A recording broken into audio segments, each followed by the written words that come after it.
નમસ્કાર મિત્રો, સ્વાગત છે તમારું HNGU સ્ટડી પોઈન્ટ યુટ્યુબ ચેનલના એક નવા વિડીયોમાં। મિત્રો, આજના આ વિડીયોની અંદર આપણે પોસ્ટ ઓફિસમાં 44,228 જગ્યાઓ ઉપર જે ભરતી બહાર પાડવામાં આવી છે એની અંદર જો તમારું સિલેક્શન થઈ જાય છે તો તમને પગાર કેટલો મળશે એના વિશે વાત કરવાના છીએ। તમને સૌને ખબર હશે એ પ્રમાણે આ જે ભરતી છે એ ધોરણ 10 પાસ પર છે અને આની અંદર કોઈ પણ પ્રકારની પરીક્ષા છે એ લેવામાં આવતી નથી। એટલે કે જો તમારા ધોરણ 10ની અંદર સારા ટકા આવેલા હોય તો તમારું સિલેક્શન આની અંદર ડાયરેક્ટ જ થઈ જાય છે। તો હવે તમને મનમાં એવું હશે કે આ ધોરણ 10 પાસ પર ભરતી છે તો આની અંદર પગાર બહુ ઓછો હશે, પરંતુ એવું નથી। આની અંદર પણ સારો એવો પગાર આપવામાં આવે છે અને આની અંદર પ્રમોશન પણ બહુ જલ્દી થઈ જતું હોય છે। તો આજના આ વિડીયોની અંદર આપણે સંપૂર્ણ માહિતી મેળવીશું કે કઈ પોસ્ટ છે અને એની અંદર કેટલો પગાર છે એ આપવામાં આવે છે। તમે અહીંયા જોઈ શકો છો જે ગ્રામીણ ડાક સેવક અંતર્ગત જે branch post master, assistant branch post master અને જે ડાક સેવક છે એ આ 3 પદ માટે જે છે એ ભરતી બહાર પાડવામાં આવેલી છે। જે આના ફોર્મ છે એ અત્યારે પહેલાં થોડીક ઇન્ફોર્મેશન આપી દઉં, કારણ કે આના ફોર્મ છે એ હજુ ભરાવાના ચાલુ છે। આ ફોર્મ છે એ તારીખ 15/7/2024ના રોજથી ભરાવાના ચાલુ થયા હતા અને આની જે છેલ્લી તારીખ છે એ તારીખ 5/8/2024 છે। એટલે કે હજુ આપણા જોડે 3 દિવસનો ટાઈમ છે ફોર્મ ભરવા માટે। અને પછી તમારે કોઈ ફોર્મની અંદર સુધારો વધારો કરવાનો હોય તો એની છેલ્લી તારીખ એ 8/8/2024 છે એ આપવામાં આવેલી છે। હવે આપણે જોઈ લઈએ કે આની અંદર તમને કેટલો પગાર છે એ આપવામાં આવશે। તો અહીંયા જે બીજી ઇન્ફોર્મેશન આપવામાં આવેલી છે, આ જે આખી PDF છે હું ટેલિગ્રામ ચેનલની અંદર મૂકી દઈશ।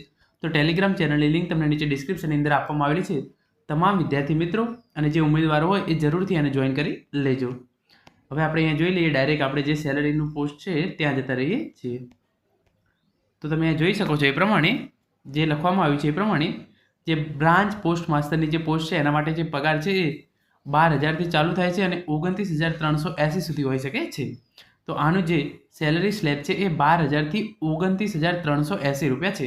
આ ધોરણ 10 પાસ પર પોસ્ટ છે અને એની અંદર તમારે ધોરણ 10ની અંદર સારા ટકા આવેલા હોય તો તમે બ્રાન્ચ પોસ્ટ માસ્ટર બની શકો છો અને તમારો પગાર 12,000થી ₹29,380 સુધી હોઈ શકે છે। જે બીજા નંબરની બે પોસ્ટ છે એની અંદર પગાર સરખો છે, એ છે આસિસ્ટન્ટ બ્રાન્ચ પોસ્ટ માસ્ટર અને બીજી છે ડાક સેવક। એની અંદર જે પગાર છે એ ₹10,000થી ₹24,470 છે। તો આનો પગાર છે એ બ્રાન્ચ પોસ્ટ માસ્ટર એનો પગાર 12,000થી શરૂ થઈ અને 29,380 રૂપિયા સુધી હોઈ શકે છે। અને જે બીજી છે આસિસ્ટન્ટ બ્રાન્ચ પોસ્ટ માસ્ટર અને જે ડાક સેવકની જે પોસ્ટ છે એનો પગાર 10,000થી શરૂ થઈ ₹24,470 હોઈ શકે છે। આની અંદર કઈ રીતે હોય છે કે ફોર એક્ઝામ્પલ તમારું જે જગ્યાએ સિલેક્શન થાય છે એ પ્રમાણે આની અંદર તમને પગાર મળે છે। ફોર એક્ઝામ્પલ તમારું સિલેક્શન કોઈ એવી જગ્યાએ થયું, કોઈ શહેરી વિસ્તારની અંદર તમારું સિલેક્શન થયું છે તો તમને તમારો પગાર છે એ થોડો વધારે મળી શકે છે અને કોઈ ગામડામાં સિલેક્શન થયું તો તમારો પગાર છે એ થોડો ઓછો હોઈ શકે છે। આ રીતે 12,000થી 29,380 એ એનું સ્લેબ છે, એની વચ્ચે તમને પગાર છે એ મળી શકે છે બ્રાન્ચ પોસ્ટ માસ્ટરની અંદર। અને જે આસિસ્ટન્ટ બ્રાન્ચ પોસ્ટ માસ્ટર અને જે ડાક સેવક છે એ 10,000 રૂપિયાથી 24,470 જે આ સ્લેબ છે એની અંદર એમને જે પગાર છે એ મળી શકે એમ છે। તો મિત્રો, આ હતો આજનો વિડીયો જેની અંદર આપણે જે પોસ્ટ ઓફિસ દ્વારા 44,228 જગ્યાઓ બહાર પાડવામાં આવી છે એની અંદર તમને કેટલો પગાર મળશે એના વિશે વાત કરી છે। Thank you so much for watching.